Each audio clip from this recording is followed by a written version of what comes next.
Hello, it's Debbie Gilbert from the Business Awards show, and I'm also the founder of the Best Business Women Awards. And today I am joined by Silvia Del Corso, who is the founder of PinkSEO. And she's going to share some great SEO tips with us today and also talk about her business journey and how awards have impacted her business. So welcome, Silvia. Hello, Debbie, and thank you so much for having me here. Ah. So you set up your agency in 2017. So tell us a bit about your story and how did you end up in the world of SEO?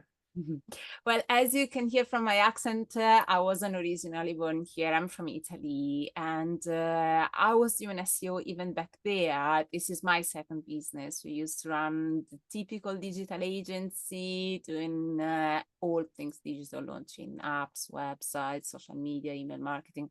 I was in charge of SEO. And we relocated here in 2016 in West London, mainly for the kids to have better career opportunities and so on. So I kept doing what I knew that I was good at, and it was transferable skills. But I rebranded and chose this time to only dedicate myself in doing one thing only, doing it well, and it's SEO. So I cut all the other branches. I'm not doing anything else, and I'm still only doing SEO.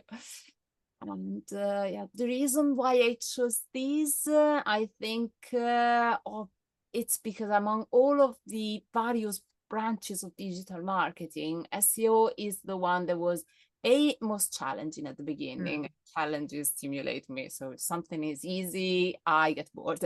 So I needed something that seemed tough. And B, because it's numbers based. And every choice that you do has a number attached to it, and you choose a certain keywords because of certain metrics. You see that it works because of certain metrics. So you see that the traffic is increasing, the rankings are improving. So everything is measurable. And if I see numbers, I measure reality. So I understand how things work. So it gives me kind of certainty and safety. So for the sake of the podcast and people listening to this, SEO stands for search engine optimization. So this is all about optimizing your website to get found on the search engines, in essence, isn't it? So if somebody's recently started a business or they've had a business for a while and they've never sort of ventured into this path, what sort of advice could you give them? Well, at the beginning, people usually don't think about SEO. At the beginning, people want a website. They want something to be found for. There is basically something to have on their business cards, and it's a sort of online validation. After a while, they start thinking, is there more to this? So could this beautiful website be more than a business card? Could it bring me some business, basically? Because they try getting more business via networking, word of mouth, social media, email marketing, and they sometimes don't even realize they could be getting some leads from the website, people they would never meet otherwise. They're not in their immediate circles. If it can only happen if they can be found online. Otherwise, you have like the most beautiful shop in the desert. Nobody can find it. So they need to be found for what they do. And people Google all the time. Even if we don't use Google, we search with voice search. We search in plenty of different ways. And when somebody needs something, they will try and see if they can find you and how they find you, if that's a sort of confirmation to what they were expecting, if there is an immediate chemistry. That's a conversation starter. They will create an inquiry form, they will send a lead, and then you have to nurture it. But at least it sparks some sort of awareness. So what you're saying is that your website really should work for you. It should be generating leads, shouldn't it? It's got a lot of power, and if you're just having it there, lying there, and nobody uses it, or only the people that you point it to, then it's a wasted opportunity. It should be fetching you potential leads, like, I don't know, a dog, even when you're sleeping. people that you wouldn't meet otherwise. They're the right people for you. It should be matching the right sort of search queries. So what's the basic things that people can think about doing for themselves before they come to an expert like you? First thing is clearing their ideas. So doing a little bit of an exercise or a wish list and thinking, what would you like to be found for? Really, what are the things? And then again, as a sort of exercise, start Googling it and start seeing who appears. Are they your real competitors? Who are they? Are they the ones that you were expecting? Or is this already surprising? How do they appear? Which sort of websites do they have? Which sort of material information they give? It's a bit of a very rudimentary competitor analysis. That's the very first basics to start, even before you start talking with someone. Because when you're interested, there are plenty of different ways of initiating a conversation. We have a complimentary audit and we will look at the website and have a conversation. When we have this conversation, the first thing we will ask is, what would you like to be found for? And then we benchmark with what we see from the audit that they are ranking for, and there is always a discrepancy, but you should know in your mind what you would like. Then we will see if what you want is what people really search for, because there is always a little bit of a discrepancy even there.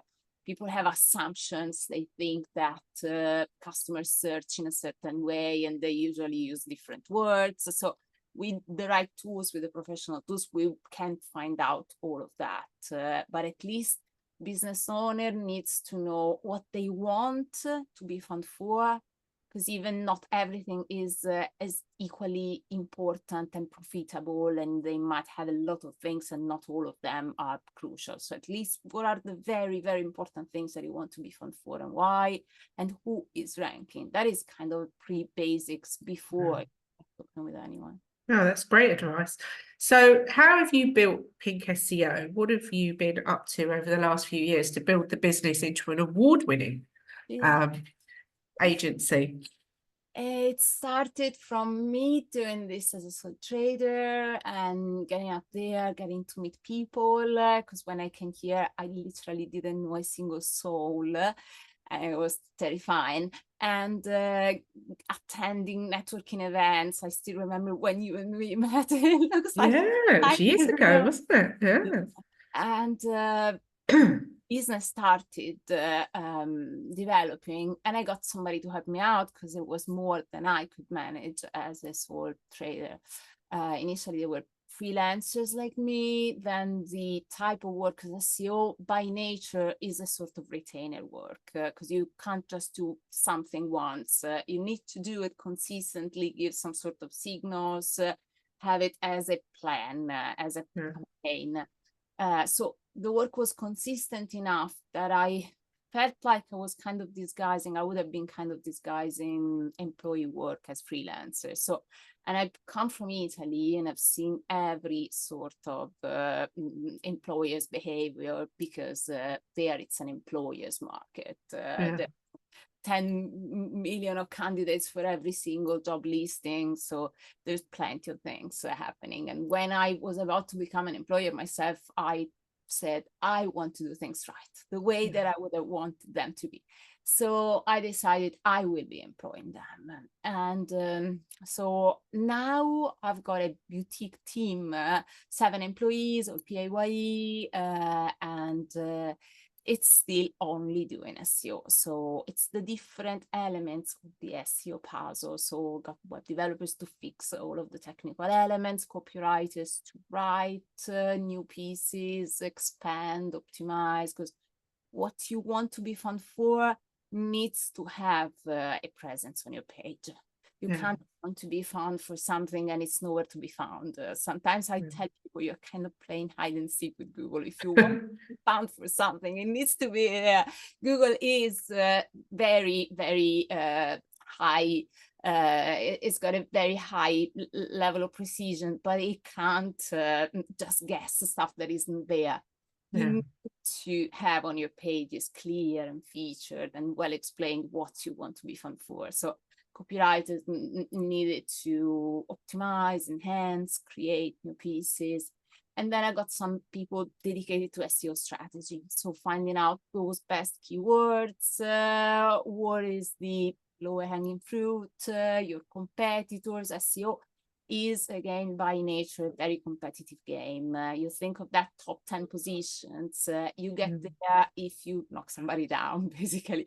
You get a position if you outrank somebody else. So you need to be better than them. And it's sort of the game of finding out how you can improve, how you can get better. So yeah, and then account management, because now the way we are operating now, I'm not involved in client work anymore. I'm leading the company, looking after the team, and the team is looking after the clients. Yeah, so you have a lot of challenges with that, I guess. So you're actually going out and getting the business in as well. Yeah, so it's a lot. Generation, which is something that I've always loved, and I don't want to skip on that. I love doing all of the networking, the connections, creating value on the social media channels, making sure that people understand, educate, because this is an industry in which there's been lots of different ways of doing things, and it's good to show that you can do stuff in a good way and create a relationship of trust. So there's a lot of education even to be done. Sometimes clients had a different experience before, they kind of lost faith a little bit, so you need to explain everything in layman's terms, all very clear and transparent, no jargon, no technical words, and explain why you're doing some things and how. So there's a lot of education as well, but it's good. People need to know how these things work, even if you're not doing it, at least knowing a little bit. So what has been your thought process around entering Business Awards? Well, awards is something that fascinated me ever since you told me about that. And I was coming from another country, and I was trying to understand a little bit how things operate here. And I realized that it's a way of connecting with other business owners, and they're vetted business owners. So there are many different type of awards out there. The ones that you do, Best Businesswomen Awards, they have a very strict selection process and very strict judges, very qualified judges. So you know that if the people that you will find there, they have been selected. It's like the creme of the creme. Yeah. That is the very best in every possible niche. So it's good to consider them as possible suppliers, providers, connections for somebody that you might need, possible collaborations. There's been a lot that happened thanks to the awards in the past. So you've done local and national awards, haven't you?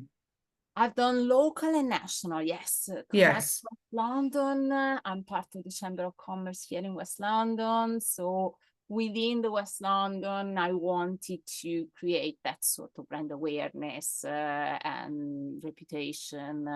And it's part of that local presence. So being an exhibitor, being at the awards, and at the same time national, because it's a very important place and recognition, and it shows that particularly in our niche, when there are people doing things in a lot of different ways, when you apply for an award and you showcase all the case studies, for example, and the results that you have achieved and so on, it's like a little bit of an approval, a mark of approval that you're doing things right. So people will trust you more because they see that you have been approved and checked and selected. Verified. And do awards carry any SEO benefits, do you think?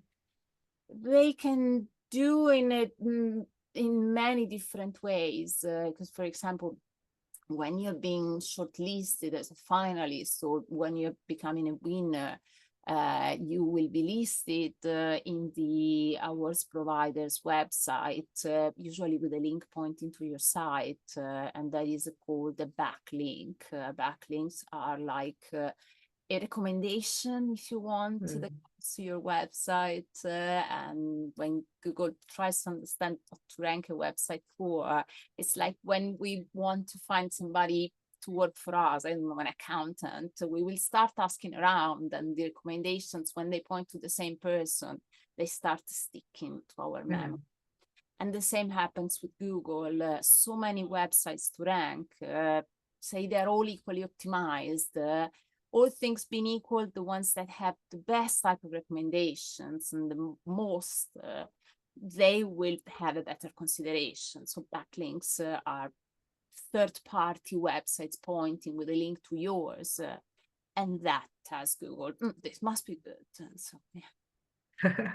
So you've been in business a long time now. So have you got any little tips that you can share with our listeners? Well, I've been reflecting on this recently, and so far I've seen that it can be frustrating. Running a business, there's a lot of ups and downs and emotions and resilience that we need, and we've gone through everything from the pandemic to the war and the educational, the economic crisis. It takes a lot of resilience, but it's all the things that you achieve, they are usually the result not of big things, but of a lot of minimal things that you keep on doing every day. And they don't seem to matter much, but if you put them all together, they make the difference. So day in, day out, you keep showing up, you keep believing it, not blindly, obviously. You need to track and measure, and you know that I'm one for numbers, so track and measure stuff. But if you see that there is and getting support, because since I came, I knew that I didn't know. So I got lots of consultants and advisors and coaches and support. So if you're getting guidance and there is actually a point in what you're doing, keep doing the little drop, because it's that tiny little drop that in the end makes the difference. And yeah. Consistency. Yeah, so true. So true. So what's on the cards for PinkSEO over the next year or so? What's your plans? Well, the company is growing nicely, and I'm having one of my employees coming back from maternity leave in middle of April. We're really happy because we are very, very happy to see her again. And we've got now we're lucky to have quite a few nice clients that have been with us for a long time. New clients coming in. We have a referral partnership and agreement with a lot of other businesses, because we only do this one thing. So we refer work out to the others, because clients end up trusting us and they ask, do you know somebody who does social media, email marketing, PPC? So we have lots of nice referral partnerships. And the other way around, if you only do one thing, it's easy to be remembered. Yeah. The one who does that. So creating these partnerships has helped, not just to have friendships. You didn't know anyone. Now it's good to have this network again, but also work keeps consistently growing in the right direction. So yeah, it's good to have. That's another tip, really, isn't it? It's all about partnering up with other businesses that don't do what you do but can refer clients to you. So part of your growth strategy is actually another business tip. Yeah, it's good for the clients in the end, because you recommend them somebody that you vetted instead of just finding somebody random, and you can work with people that you like, so you can with nice collaborations. So you tested and proved. It's good. So, well, thank you for joining me today. So if you're listening to this and you're struggling a bit with your SEO and you're not quite sure what you're doing, then we'll make sure that Silvia's details are in the show notes so you can contact her and get some expert advice. She mentioned earlier that she does do a free audit of your website, so it's a good place to start and see what gaps can be plugged by your expert knowledge. And we wish you continued success with PinkSEO. I'm sure there'll be more awards adorning your shelves in your offices for that. And thank you for joining me today. Thank you so much, Debbie. Thank you for everything. 'Cause, yeah, Oh, it's thank you. it's a long journey together that we've been doing. It And is. Yes, I know. One meeting can lead to many things, can't it, at the end of the day? would never, if they tell in that moment, see where it will lead, you would never believe it. So, You would never believe it, would you? Yeah, it was lovely. I think I met you at Amersham Businesswomen Unlimited about, I don't know, 6 years ago, probably, something like that. Amazing. So get out there, everyone, network, meet people, because you never know where it might lead. Take care, Sylvia. Thank you. Thank you so much. Thank you all.